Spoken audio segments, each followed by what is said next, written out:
ఈ వీడియో ఒక్కసారి చూడండి. అశ్వత్థామ బలిర్వ్యాసో హనుమాన్శ్చ విభీషణః కృపః పరశురామశ్చ సప్త ఏతైః చిరంజీవనః సప్తైతాన్ సంస్మరే నిత్యం.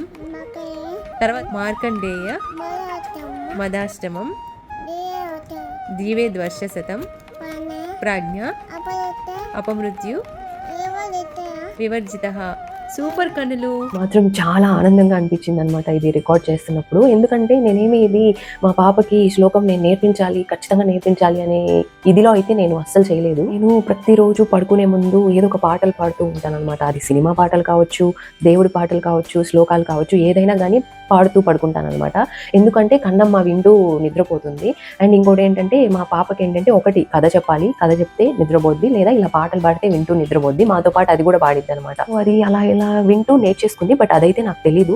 బట్ ఏంటంటే ఒక 3 days ముందు నేను అశ్వత్థామ అని అంటుంటే తను నెక్స్ట్ వర్డ్ చెప్పడం స్టార్ట్ చేసింది అనమాట. బలిర్వ్యాసో హనుమాన్శ్చ విభీషణః అని. క్షణం నాకు అది చాలా స్పెషల్గా అనిపించింది. నేను ఎక్కడో చదివాను that children follow our actions more than our words అని.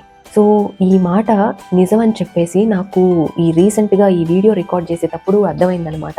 అందుకే వాళ్ళ ముందు మనం మంచి పనులు ఇలాంటివి చేస్తే వాళ్ళకి మనం సెపరేట్గా చెప్పాల్సిన అవసరం లేదు. వాళ్ళే సహజంగా వాటిని నేర్చుకుంటారు. జస్ట్ నా ఆనందాన్ని నేను మీతో పంచుకుంటున్నాను. పిల్లల్ని ఇది చేయి, అది చేయి, ఇలా చేయి, అలా చేయి అని మంచి పనులు చెప్పే ముందుగా ఫస్ట్ అవి మనం చేస్తూ ఉంటే వాళ్ళు ఆటోమేటిక్గా నేర్చుకుంటారనమాట.